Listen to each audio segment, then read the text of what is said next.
레디아 공주 3권 7. 세상에서 가장 빛나는 것이 뭘까요? 아홉별 왕국은 승전의 기쁨으로 가득 찼다.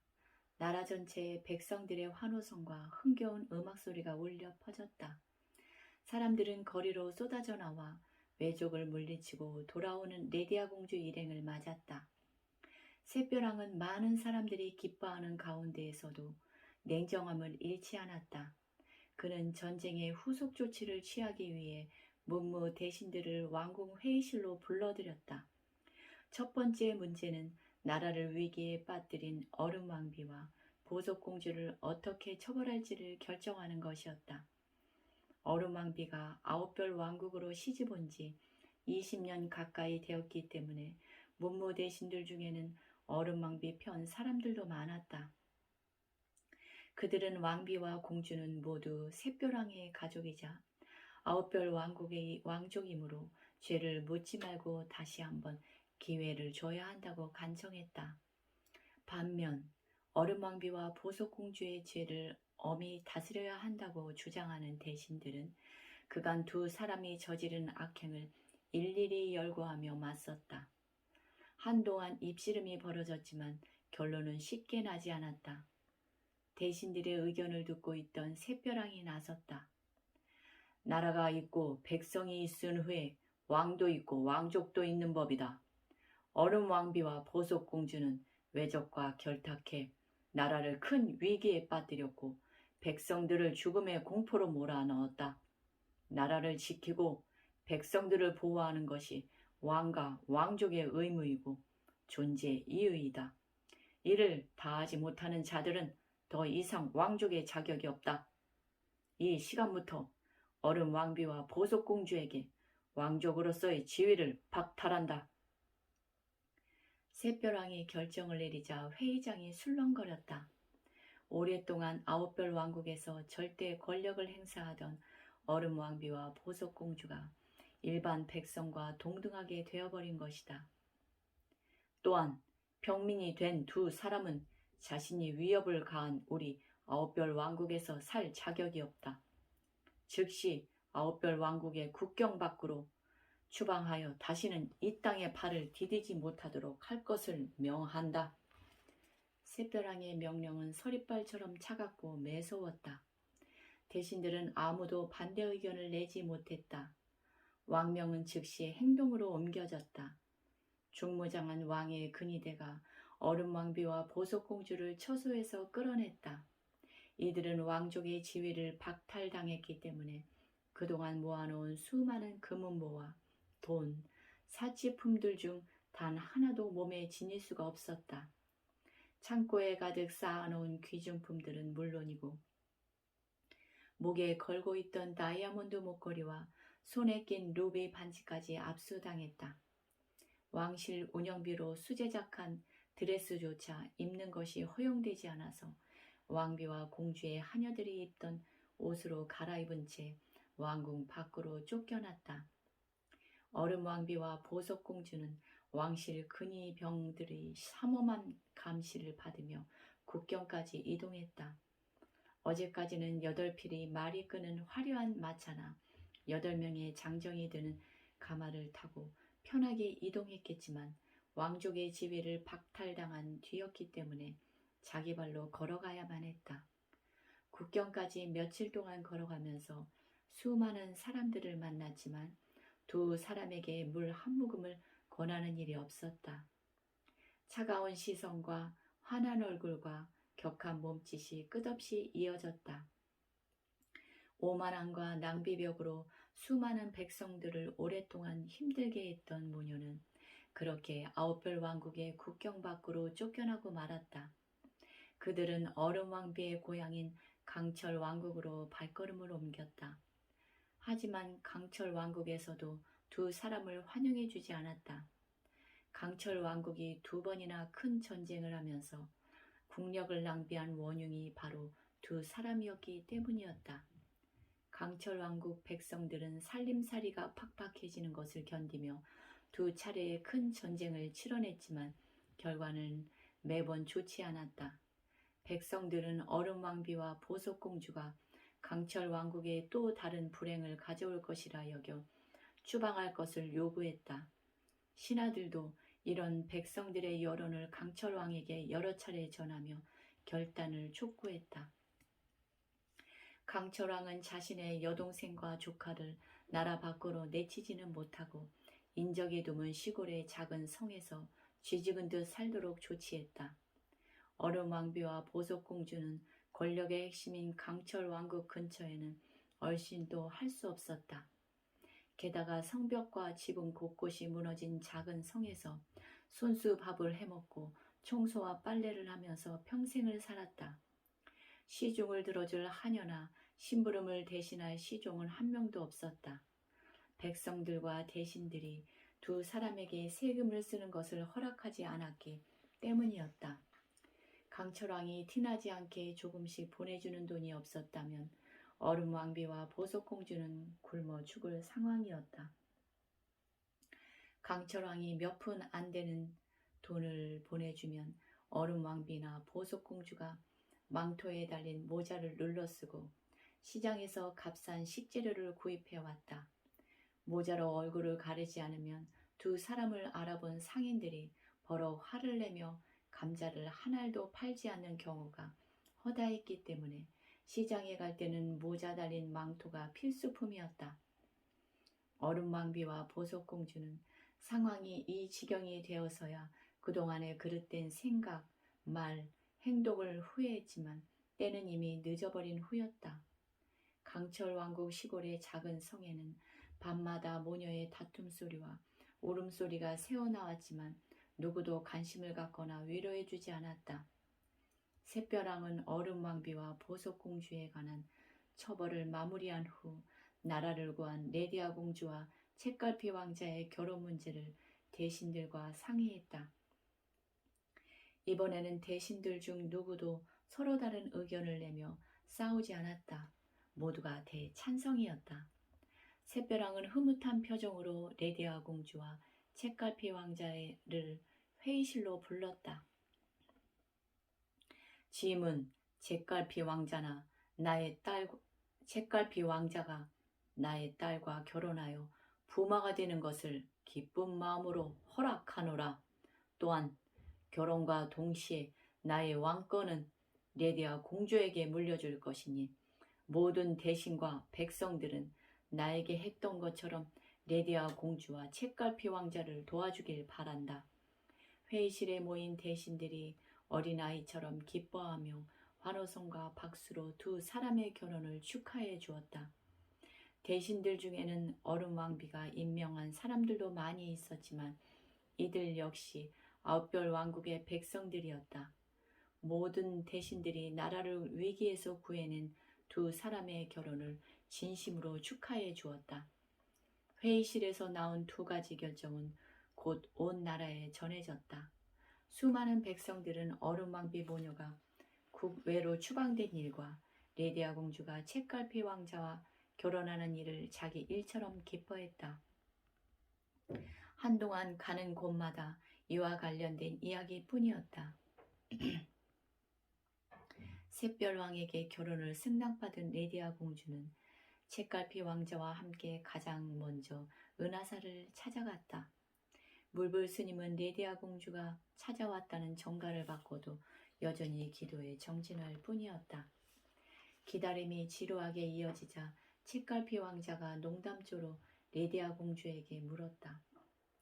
레디아 공주님은 어려서부터 물불 스님에게 지혜와 지식을 전수받았고 어린 나이에 수많은 고초를 겪어왔습니다. 이제 물불 스님께 더 배울 것이 없지 않습니까? 레디아 공주가 미소를 띤 얼굴로 천천히 고개를 저었다. 물불 스님이 스스로 빛나는 태양이라면 저는 아직 그 빛을 받아 반짝이는 달입니다. 하지만 이제 레디아 공주님의 명성이 더 높지 않습니까? 레디아 공주가 대답했다. 물불 스님은 문제가 생기기 전에 원인을 찾아 치료를 끝내기 때문에 환자들은 물불 스님이 병이 본격적으로 발병하기 전에 병의 근원을 제거한다는 사실을 눈치채지 못합니다. 또한 만약 문제가 발생하면 초기에 해결하기 때문에 사람들은 물불 스님이 사소한 병들만 치료한다고 생각합니다. 반면 저는 문제가 커져서 병이 심각해졌을 때 나서서 복잡하고 어려운 방법으로 처리하기 때문에 명성이 높아졌을 뿐입니다. 레디아 공주의 설명을 듣고 책갈피 왕자가 고개를 끄덕이며 공감을 표했다. 왕자님이라면 사전에 병의 원인을 제거하거나 병의 초기에 치료하는 의사와 중병에 이르러서야 이를 눈치채고 큰 수술을 통해 간신히 고치는 의사 중 어느 쪽의 치료를 받고 싶으십니까? 물불 스님의 지혜는 지금의 제가 따라갈 수 없는 곳에 있습니다. 물불 스님은 기도 중에 이 말을 들었지만 아무런 반응이 없었다. 다만 입가에 엷은 미소를 지을 뿐이었다. 레디아 공주는 책갈피 왕자와 모든 백성의 축복을 받으며 결혼식을 올렸다. 레디아 공주가 레디아 여왕이 된 것이다. 레디아 여왕은 즉위하자마자 얼음 왕비가 만들어 놓은 각종 악습을 고쳐나갔다. 세금이 낭비되는 부분을 찾아내 바로잡았고 줄어든 나라 살림살이만큼 백성들의 세금 부담을 줄여주었다. 또한 억울하게 죄를 받은 사람들의 재판을 다시 진행해 누명을 벗겨주었다. 아홉별 왕국은 빠르게 안정을 되찾았다. 전쟁의 후유증은 금세 극복되었고 들끓던 도적대들은 다시 선량한 백성으로 돌아갔다. 세금이 줄어들었음에도 불구하고 낭비가 없어지면서 나라 금고에는 조금씩 돈이 쌓이기 시작했다. 아홉별 왕국의 백성들은 물론이고 다른 여러 나라에서 레디아 여왕을 칭송하는 목소리가 날로 높아져 갔다. 레디아 여왕이 전하는 물불 스님의 가르침을 배우고자 사람들이 다이아몬드 탑 궁전으로 몰려들면서 내부는 사람들로 가득 찼다. 찾아오는 사람들의 숫자에 비해서 다이아몬드 궁전의 규모가 턱없이 작았다. 확장 공사가 필요했지만 레디아 여왕은 세금을 써서 공사를 하는 일을 허락하지 않았다. 그러자 사람들이 자발적으로 성금을 모으기 시작했다. 공사비를 모으는 일은 순조롭게 진행되었다.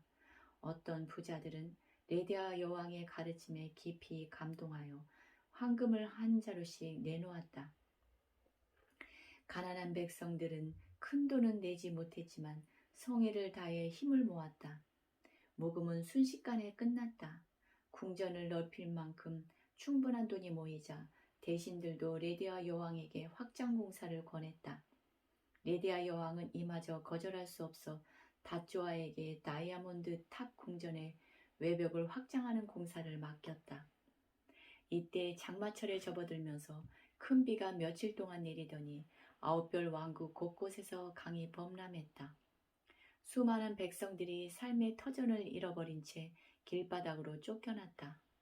수재민들의 어려움은 일일이 표현하기 어려울 만큼 심각했다. 레디아 여왕은 그런 수재민들을 두고 공사를 강행할 수가 없었다. 다이아몬드 궁전을 확장하는 일보다 수재민들을 돕는 일이 더 급합니다. 레디아 여왕은 성금을 모아준 사람들에게 양해를 구하고 이 돈을 수재민들에게 나눠주었다. 다쪼아는 다이아몬드 탑 궁전을 확장하는 공사를 시작해 보지 못하고 범람한 강물로 무너진 집과 제방을 수리하는 공사를 맡았다.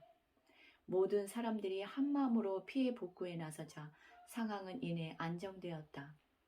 강물에 잠겼던 집들도 다쪼아의 헌신적인 노력으로 예전의 모습을 되찾았다. 수해 복구가 끝나자 사람들은 다시 공사비를 모으기 시작했다. 이번에는 전보다 더 많은 성금이 모였다. 대신들은 다시 레디아 여왕을 찾아가 확장 공사를 권했다. 그런데 왕국 전체에 전염병이 돌기 시작했다. 백성들이 전염병에 걸려 신음하는데 치료가 쉽지 않았다. 치료약을 전부 외국에서 수입해야 하는데 값이 상당히 비쌌기 때문이다. 레디아 여왕은 백성들이 모아준 공사비를 다시 전염병으로 고생하는 환자들을 위해 선뜻 내놓았다. 레디아 여왕은 외국 약지상과 직접 거래를 해서 대량으로 치료제를 구입하면서 충분히 낮은 가격을 관철시켰다. 레디아 여왕은 이 치료제를 백성들에게 나눠주며 환자들을 치료하고 전염병이 번지는 것을 막았다. 전염병이 사라지자 백성들은 다시 돈을 모아 공사비를 마련했다. 레디아 여왕이 아무리 만류해도 소용이 없었다. 마침내 기금이 마련된 후에 다쪼아의 지휘로 다이아몬드 탑 궁전 확장 공사가 시작되었다. 책임감 강하고 기술이 뛰어난 다쪼아가 이끄는 공사는 순조롭게 진행되어 마침내 웅장한 모습의 다이아몬드 탑 궁전이 완공되었다. 여러 나라에서 아무리 많은 사람이 찾아와도 쾌적하게 지낼 수 있는 규모였다. 사람들은 다시 태어난 다이아몬드 탑 궁전을 찾아와 기도하며 자녀들에게 이렇게 말했다. 이 다이아몬드 궁전은 총 3번의 확장 공사를 했단다. 첫 번째와 두 번째 확장 공사는 눈으로 볼 수 없지만 세 번째 공사보다 훨씬 더 값진 것이었단다. 레디아 여왕의 가르침을 따르는 사람은 점점 늘어나 온 세상에 퍼져나갔다. 사람들은 금빛 보탑 상자에서 나온 다이아몬드 공주 그림처럼 마음속에 투명한 눈을 뜨고 원하는 것은 무엇이든 스스로 만들어내기 시작했다. 시간이 흘러 레디아 여왕과 책갈피 왕자 사이에서 예쁜 공주가 태어났다. 레디아 여왕은 공주에게 해와 달이라는 이름을 지어주었다. 해와 달 공주는 무럭무럭 자랐다. 해와 달 공주는 레디아 여왕을 닮아 총명하고 호기심이 많았지만 공부하는 것을 싫어했다. 뭐든지 처음에는 흥미를 느끼다가 이내 실증내며 그만두곤 했다. 레디아 여왕은 7번째 생일날 해와 달 공주에게 물었다. 생일 선물로 무엇을 갖고 싶니? 해와 달 공주가 반색을 하며 말했다. 원하는 것은 뭐든지 가질 수 있나요? 그럼 대신에 한 가지만이란다. 해와 달 공주는 생일 선물로 무엇을 요구할까? 이리저리 머리를 굴려봤지만 갖고 싶은 것이 너무 많아서 한 가지만 고를 수가 없었다. 해와 달 공주는 모든 사람들이 지혜롭다고 칭찬하는 엄마에게 물어보기로 결심했다. 세상에서 가장 귀한 것이 뭘까요? 레디아 여왕은 대답 대신 이야기 하나를 들려주었다. 이런 이야기가 있단다. 한 소년이 꿈속에서 들판을 걷고 있었는데 하늘에서 갑자기 선녀가 내려와 이렇게 말했지. 길에 있는 조약돌을 주워 가지고 있거라. 그러면 기쁜 일이 생길 것이다. 소녀는 들판으로 나가 조약돌을 몇 개 주워 주머니에 넣고 돌아왔지. 그런데 다음날 주머니를 뒤져보니 조약돌은 모두 다이아몬드, 금, 사파이어, 진주 등으로 바뀌어 있었단다. 그제서야 소녀는 조약돌을 많이 집어오지 않은 걸 후회했지. 해와 달 공주는 이야기를 들으면서 엄마가 왜 이런 말을 하는지 쉽게 이해하지 못했다. 하지만 레디아 여왕의 다음 말을 듣고 크게 깨닫는 바가 있었다. 해와 달 공주야, 공부도 이와 같단다. 공부가 조약돌처럼 쓸모없는 것처럼 보이지만 언젠가 보석처럼 비싼 재산이 되는 법이란다. 공부하기를 싫어하던 해와 달 공주는 레디아 여왕의 이야기를 다 듣고 잠깐 아무 말 없이 생각에 잠겼다. 그리고는 말했다. 저도 이젠 조약돌을 열심히 줍겠어요. 이번 생일 선물로 책을 주세요. 레디아 여왕이 총기 가득한 눈으로 말하는 딸을 사랑스럽게 바라보았다. 그래 아가야, 많이 배우거라. 특히 스스로 빛나는 법을 말이다. 내 안에는 온 세상을 밝게 비추어줄 빛이 들어있단다. 모든 것을 꿰뚫어보는 투명한 다이아몬드 눈을 뜨면 자유롭게 무궁무진한 보물을 가져다 쓸 수 있단다. 그것이 나의 바람이자 우주의 염원이란다. 해와 달 공주가 제잘거리다가 레디아 여왕에게 물었다. 가장 먼저 배워야 하는 것이 뭔가요? 빛을 보는 눈을 뜨는 거지. 모든 것을 빛나게 보는 눈, 그것이 빛나는 인생을 만든단다. 해와 달 공주가 궁금한 것이 많은지 계속해서 물어보았다. 그렇게 쉬워요? 그건 저 같은 어린아이도 할 수 있는 말인데요. 레디아 여왕이 해와 달 공주의 머리를 쓰다듬으며 친절하게 대답했다. 진리는 원래 쉽고 간단해서 3살 어린아이도 말할 수 있지만 80세 노인도 행하기는 어려운 법이란다. 매일 꾸준히 실천하는 것이 중요하지. 레디아 여왕의 말을 들은 해와 달 공주가 걱정스러운 표정을 지었다. 왜 그러니 아가? 만약 빛을 보는 눈을 뜨고 본대로 하루하루를 보냈는데도 빛나지 않으면 어떡하죠? 인과의 법은 세상의 어떤 법칙보다도 엄격하고 오차가 없단다. 자신의 업은 당장에 그 과보를 받지 않더라도 언젠가는 받게 되지. 돌고 돌다가 업이 맞아 떨어지는 때가 오거든. 심은 지 한 달 만에 먹을 수 있는 채소가 있고 씨를 뿌리고 몇 년을 기다려야 하는 과일이 있지만 뿌린 대로 거둔다는 점에는 예외가 없지. 우리의 삶도 마찬가지란다. 그러니 그런 걱정은 하지 말고 빛나는 쪽으로 나아가거라.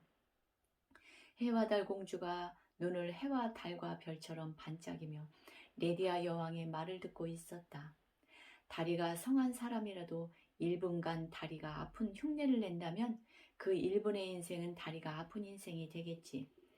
두 눈이 다 밝은데도 1분의 맹인의 흉내를 낸다면 그 1분의 인생은 맹인의 인생일 테고, 그와 같이 한순간 빛나는 행동을 하면 그 한순간에 빛나는 별이 되는 거야.